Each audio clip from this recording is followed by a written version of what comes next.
Hello everyone, నేను మీ Suguna Varma. Welcome back to our channel Varma's craze. ముందుగా అందరికీ దసరా నవరాత్రి శుభాకాంక్షలండి. ఈ రోజు వీడియోలో దసరా నవరాత్రి సందర్భంగా దేవి నవరాత్రులలో రేపు 3వ రోజు కదా. సో 3వ రోజున అమ్మవారికి కొబ్బరన్నంని నైవేద్యంగా సమర్పిస్తూ ఉంటారు.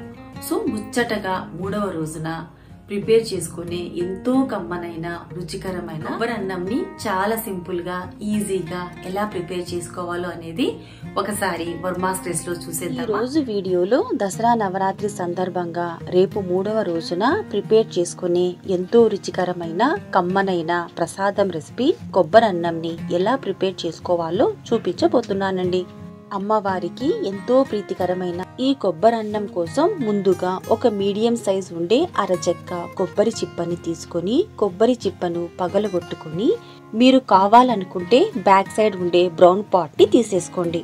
ఈ విధంగా సన్నగా పొడవుగా స్లైసర్ సహాయంతో చిన్న ముక్కలుగా స్లైస్ చేసుకోవాలి.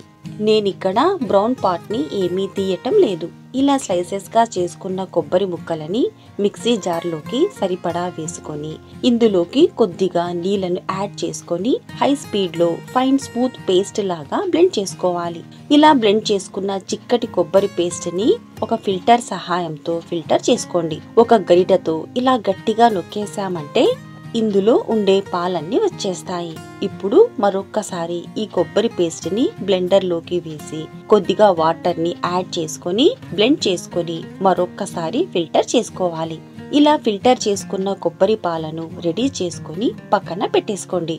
ఇప్పుడు ఒక కుక్కర్ ని తీసుకొని అందులోకి 1 గ్లాస్ దాకా రైస్ ని యాడ్ చేసుకొని బియ్యంని 2 లేక 3 సార్లు శుభ్రంగా వాష్ చేసుకున్న తర్వాత ఇందులోకి మనం ఏ గ్లాస్ తో అయితే రైస్ ని తీసుకున్నామో అదే గ్లాస్ తో 2 గ్లాసుల దాకా కొబ్బరి పాలను యాడ్ చేసుకోవాలి.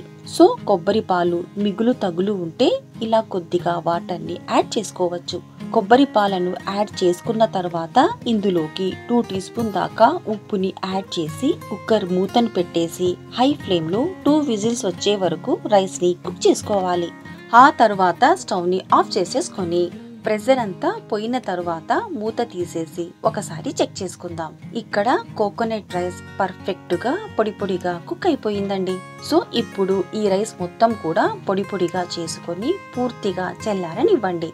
ఇప్పుడు కొబ్బరి అన్నంకి తాలింపు పెట్టేసుకుందాం. తాలింపు కోసం స్టవ్ మీద ఒక పాన్ పెట్టుకొని పాన్ కొద్దిగా హీట్ అయిన తర్వాత ఇందులోకి 2 టేబుల్ స్పూన్ దాకా నెయ్యిని వేసి నెయ్యి కొద్దిగా హీట్ అయిన తర్వాత ఇందులోకి 1 టేబుల్ స్పూన్ దాకా పచ్చిశనగపప్పు అలాగే 1 టేబుల్ స్పూన్ దాకా మినప్పప్పుని యాడ్ చేసుకొని మీడియం ఫ్లేమ్ లో ఒక 2 నిమిషం పాటు ఫ్రై చేసుకోవాలి. 1/2 నిమిషం తర్వాత 1 టీ స్పూన్ ఆవాలు 1 టీ స్పూన్ జీలకర్రను వేసి మరో 1/2 నిమిషం పాటు ఫ్రై చేసుకోండి. ఇప్పుడు ఇందులోకి 2 రెమ్మల కరివేపాకు 2 ఎండుమిర్చి 1 టేబుల్ స్పూన్ దాకా మిరియాలు 2 టేబుల్ స్పూన్ దాకా జీడిపప్పు పలుకులను వేసి ఫ్రై చేసుకోండి. అలాగే ఇందులోకి 6 చీల్చుకున్న పచ్చిమిర్చి 1/2 కప్ దాకా సన్నగా తురుముకున్న పచ్చి కొబ్బరి తురుము 1/2 టీ స్పూన్ ఇంగువను వేసి ఒక 2 నిమిషాల పాటు ఫ్రై చేసుకోవాలి. ఇలా ఫ్రై చేసుకున్న తర్వాత స్టవ్ ని ఆఫ్ చేసేసుకొని ఇందులోకి మనం ముందే ఉడికించి పక్కన పెట్టుకున్న రైస్ ని వేసేసి బాగా ఒకసారి మిక్స్ చేయండి. సాల్ట్ ఏమైనా అడ్జస్ట్ చేసుకోవాలి అని అనుకుంటే ఈ స్టేజ్ లో అడ్జస్ట్ చేసుకోవచ్చు. మరొక్కసారి కలుపుకోండి. అంతేనండి, ఎంతో కమ్మనైన రుచికరమైన టెంపుల్ స్టైల్ కొబ్బరన్నం ఇక్కడ రెడీ అయిపోయింది. ఈ కొబ్బరన్నంని చాలా సింపుల్ గా ఈజీగా చిటికెలో ప్రిపేర్ చేసుకోవచ్చు. టేస్ట్ అయితే అదిరిపోతుందండి, చాలా చాలా బాగుంటుంది. సో మీరు కూడా ఈ దసరా నవరాత్రులలో ఈ ప్రసాదం రెసిపీ కొబ్బరన్నంని తప్పకుండా ట్రై చేయండి. దేవీ నవరాత్రులలో అమ్మవారికి 3వ రోజున ప్రసాదం లాగా నివేదించండి. అమ్మవారి అనుగ్రహాన్ని అలాగే ఆశీస్సులను మీరు మీ కుటుంబ సభ్యులందరూ పొందాలని మనస్ఫూర్తిగా కోరుకుంటున్నాను. మీకు ఈ వీడియోగా నచ్చినట్లయితే లైక్ చేసి మీ ఫ్రెండ్స్ కి రిలేటివ్స్ కి షేర్ చేయండి. హెల్తీ అండ్ క్విక్ రెసిపీస్ కోసం మా వర్మాస్ క్రేజ్ ఛానల్ ని సబ్స్క్రైబ్ చేసుకోండి. అమ్మవారి 4వ రోజు ప్రసాదం రెసిపీతో మళ్ళీ వర్మాస్ క్రేజ్ లో కలుద్దాం. టిల్ దెన్ బాయ్ బాయ్, మీ సుగుణ వర్మ.